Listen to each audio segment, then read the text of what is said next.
Good evening and welcome to Primetime News. Come to you live and direct from the Newsfirst studios here in Colombo. I'm Bernadine Jayasinghe. Let's now take a look at headlines. President says Sri Lanka does not want to get caught up in the power struggle of world powers. Prime Minister says foreign powers will not be allowed to intervene in military matters. Attorney General informs Supreme Court that government has not decided to sign the MCC agreement. 26 members of the Working Committee write to Ranil Wickremesinghe requesting to convene the Working Committee before the 20th. Swiss Embassy staff are questioned by the CID for the 5th consecutive day. News First Christmas Zone. Christmas carols, magic shows, musical shows, News First primetime news, screen tests and many fun-filled activities. Join us to catch the live action from the 12th to the 24th of December. News First Christmas Zone at Echelon Square. Welcome back to the news. During an event held at the Nilumpokuna Theatre in Colombo today, Prime Minister Mahinda Rajapaksa expressed the following views on eradicating regional terrorism. The graduation ceremony of the Defence Service Command and Staff College was held at Nilumpokuna Theatres this afternoon, where 157 officers graduated. Even though this is a small country, the challenges that we have had to face are not small at all. We have to take serious note of the fact that while there were no Indians among the 2008 Mumbai attackers, all the Easter Sunday suicide bombers were Sri Lankans. This is a threat that will have to be contained, not only for Sri Lanka's sake, but for the well-being of all other nations in the region.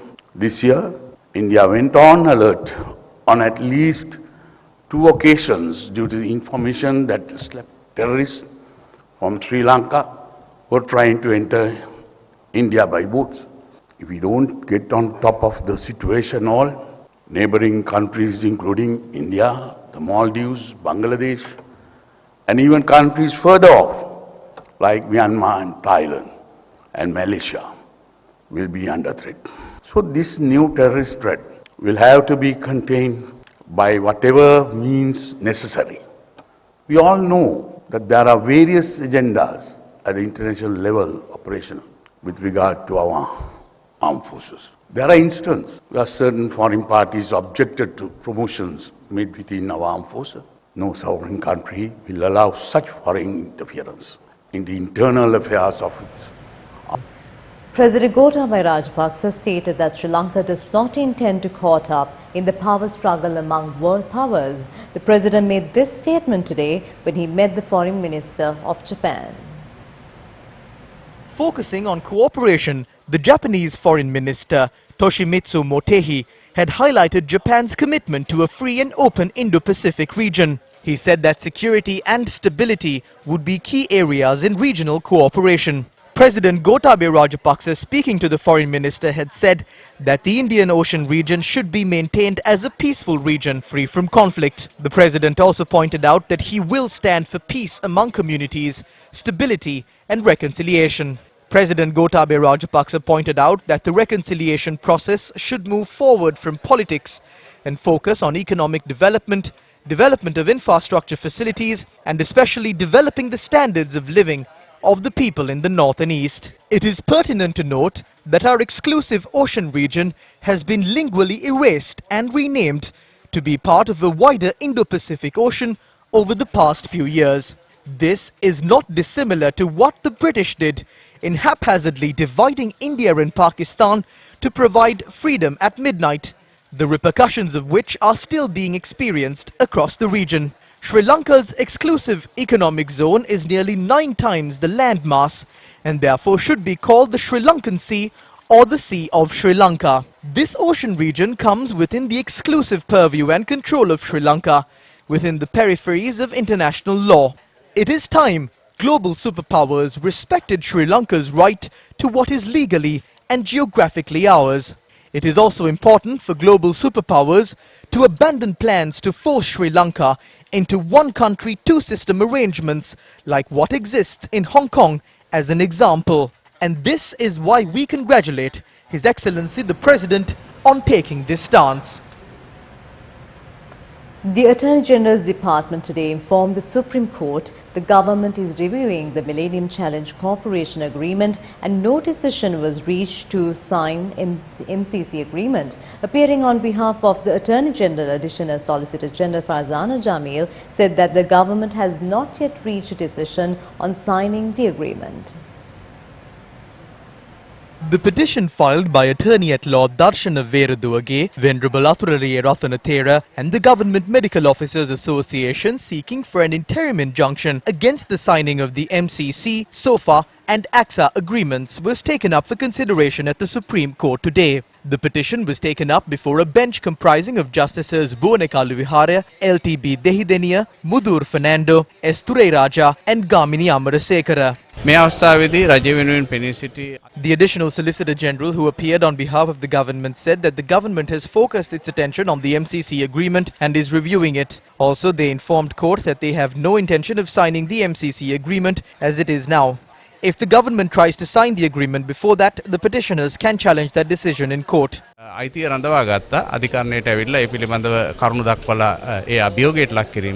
The Supreme Court ordered for the petition to be taken up again on the 25th of March next.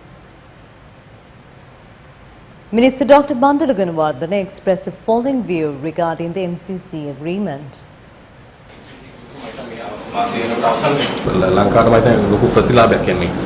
නෑ අපි එහෙම හිතන්නේ. ඒවා ඒ ජාත්‍යන්තර ගිවිසුම් ගැන ප්‍රතිපත්තිය ප්‍රකාශයට පත් කරලා තියෙනවනේ. රටට හානි කර ජනතාවගේ අභිලාෂයන්ට පටපැහැනි කවර ගිවිසුමක්වත් මොනම හේතුවක් නිසාවත් කිසිම රජයක් සමග ලංකාණ්ඩුව අත්සන් කරන්නේ නෑ. 26 members of the Working Committee of the UNP have requested party leader Ranil Wickremesinghe to convene the Working Committee before the 20th of December.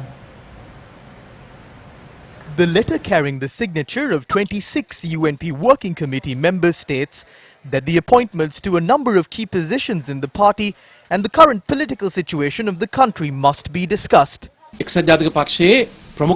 All the senior leaders of the UNP have signed this letter. Through this, we hope to discuss the issues surrounding the leadership of the party, the people's views and the party supporters' consent on the matter and reach a decision on these matters at a party convention before the opposition leader travels overseas for an extended vacation. There are no permanent leaders in this country or anywhere in the world. Holding the position of leader of the party for 26 years means being at the helm for over 1/4 of a century. It is true that he couldn't become the president of the country those 26 years, and if he couldn't do it for 26 years, he won't be able to do it in the future either. We will only contest the general election under the leadership of Sajith Premadasa. I would like to state this responsibly and clearly. 99% of our party candidates who are contesting the next general election, that is everyone but 4 of the candidates, believes that Sajith Premadasa should lead the election campaign as the prime ministerial candidate. If that happens, we will be able to win the general election and he will be able to become the Prime Minister. Unless the group that opposes us have struck a deal to hand over the 2/3 majority in Parliament to our opponents on a silver plate, we see no reason why they should oppose the appointment of Sajith Premadasa as the Prime Minister. By that, we are not saying that they have struck such a deal. ගිවිසුම් ගහලා තියෙනවා නම් ඇරෙන්න මම කියන්නේ එහෙම ගිවිසුම් ගහලා තියෙනවා කියලා මේ සජිත් ප්‍රේමදාස මැතිතුමා නායකයා කරන්න එපා කියලා කියන්න හේතුවක් නැහැ. අර හතර දෙනා ගැන පොඩ්ඩක් කියන්න. මේ නා කියන තේරුමක් නැහැ කවුරුත් දන්නව හතර දෙනා කවුද කියලා. එක්සත් ජාතික පක්ෂයේ කෘත්‍යාධික The tenure of the Working Committee of the United National Party will end on the 31st of December. After that, the leader of the party can appoint 20 members to this committee at his own discretion. He can also appoint the General Secretary and the Treasurer. Therefore, 23 members of the Working Committee are appointed at the sole discretion of the leader. That is a very dangerous situation. Everyone must understand this. Ranil Wickremesinghe's faction has devised a scheme to evade this problem now by procrastinating it. This can be clearly seen. They must not be allowed to escape this issue. At the presidential election this year, Sajith Premadasa was only given candidacy at the last moment, while Ranil Wickremesinghe remained the leader of the party. After the presidential election, the progressive members of the UNP were of the stance that they should hand over the leadership of the party to Sajid Premadasa before contesting the general election. At the media briefing held after the presidential election, General Secretary of the UNP Akila Viraj Karyavasam also said that Ranil Wickremesinghe is ready to step down from his position. පක්ෂයේ නායකතුමත් පැහැදිලිව ප්‍රකාශ කළා තියෙනවා එතුමත් ඉදිරියට දිගටම කටයුතු කරන්න බලාපොරොත්තුවක් නැහැ. A few days after making this statement, the General Secretary contradicted himself, saying that Ranil Wickremesinghe will continue to function as the leader of the party. ඔව් පක්ෂ නායකතුමා නලින් කිසිමත්. පාර්ලිමේන්තුවේ වැඩ කටයුතු I have handed over the coordinating of our activities in Parliament to our presidential candidate Sajid Premadasa. Parliament will convene on the 3rd and we will hold discussions on how we are to function in the future. I have been given the power to appoint a committee to inquire into the future of our party. අනාගත ගමන ගැන Thereby Lakshman Kiriyella, Vajirabe Wardana, Professor Ashumara Singha, Talatatu Korala, Ranjit Madhum Bandara and Malik Samara Vikrama have been appointed to the committee to present recommendations for reforming the party. However, convening a media briefing yesterday, Talatatu Korala and Ranjit Madhum Bandara said that the prime ministerial candidate for the general election should be the leader of the party. They have informed the party of this stance and stepped down from the committee. Issuing a media release today, the remaining members of the committee, Lakshman Kiriyella, Vajirabe Wardana and Ashumara Singha said that the committee has agreed to name Sajid Premadasa as the prime ministerial candidate. The people of this country have asked for Sajid Premadasa to be named as the candidate of the UNP. The UNP appointed a committee to look into that. There were 6 of us in that committee. We clearly stated that no matter who is named as the prime ministerial candidate, he must contest the general election as the leader of the UNP.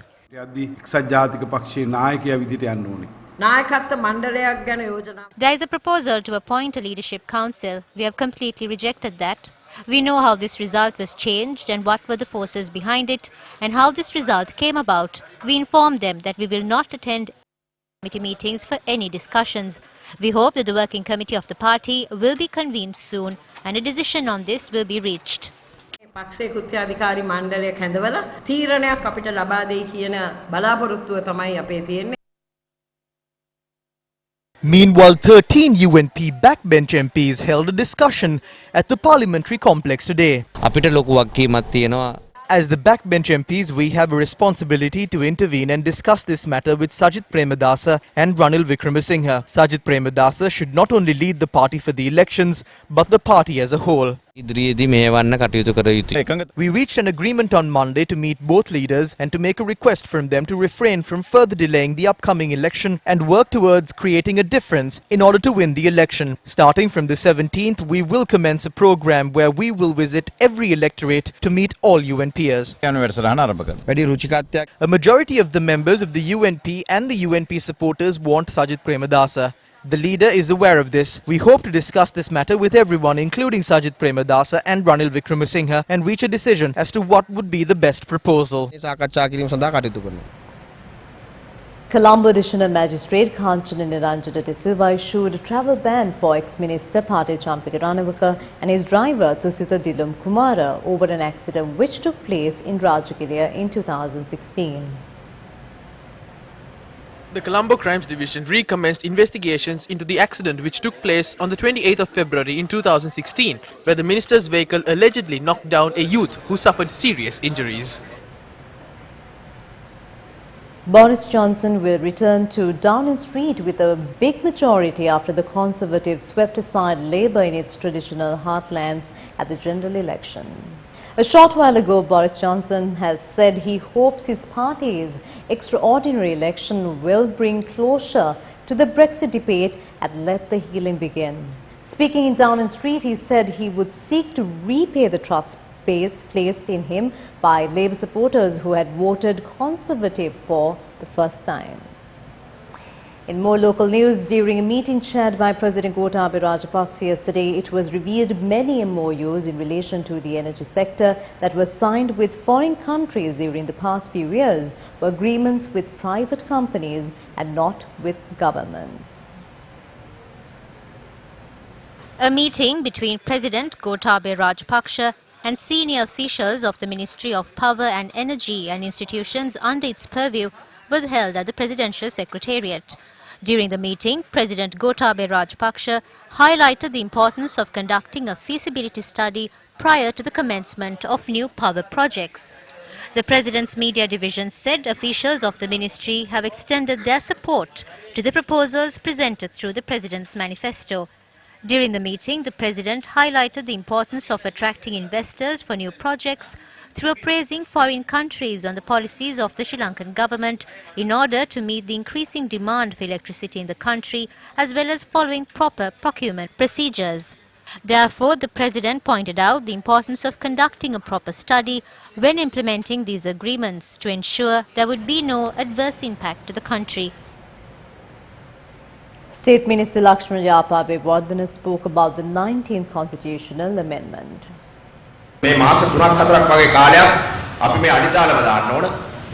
We must first lay the foundation for this during the 2 to 3 months, and by the end of April or in May, the general election will be announced. The general public of the country should elect a stable government. There is instability in the country due to the 19th constitutional amendment. 52.25% of the country has elected a president, and that president does not have the power to dissolve parliament. We are trapped inside the 19th amendment. The 19th amendment has created a situation where when the people of this country give their mandate, it cannot be used. Therefore, we need a two-third majority to remove the negative aspects of the 19th Amendment. Therefore, we need to secure a two-third majority in Parliament.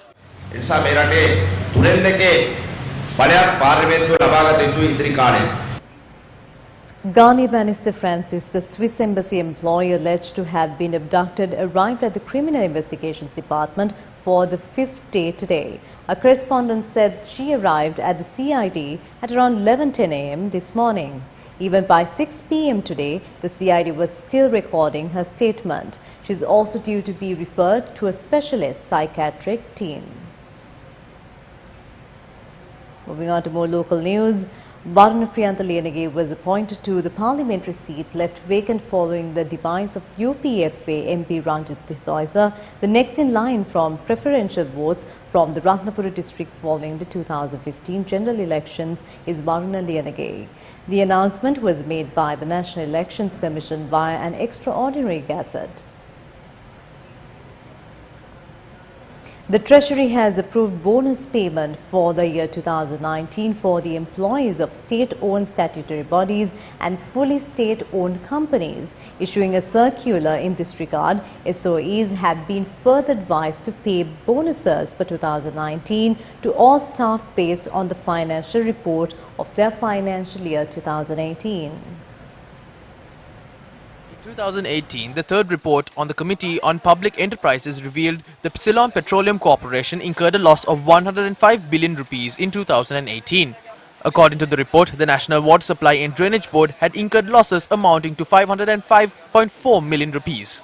Other key state bodies which had faced losses were the State Pharmaceutical Corporation, National Transport Commission, Road Development Authority, State Engineering Corporation, Lanka Electricity Private Limited, Land Reform Commission, Ceylon Industrial Development Board and Sri Lanka Football Federation. The most recent numbers come from the third COPE report, which investigated the financials of 23 state-owned enterprises. Out of the 23, only 18 had submitted financial statements. When looking at those financial statements, the losses that were sustained by those 18 state enterprises for the year 2018 came up to a massive 61 billion rupees. A recent survey commissioned by think tank Advocata revealed 81% believed that the losses suffered by SOEs were not justifiable. According to an opinion poll commissioned by the Advocata Institute, which covered 855 respondents across the eight provinces, 81% of Sri Lankans believe that the losses that are sustained by Sri Lanka's state-owned enterprises are not justified when compared to the services they provide. The southern and western provinces in particular were least likely to find that these losses that are being sustained by these enterprises are justified when compared to the services. In the southern province, it was only 6% of respondents that found that these losses were justified, and in the western province only 12% found that these losses were justified. With that, we wrap up Prime Time News. I'm Bernadine Jayasinghe. Take care. Good night.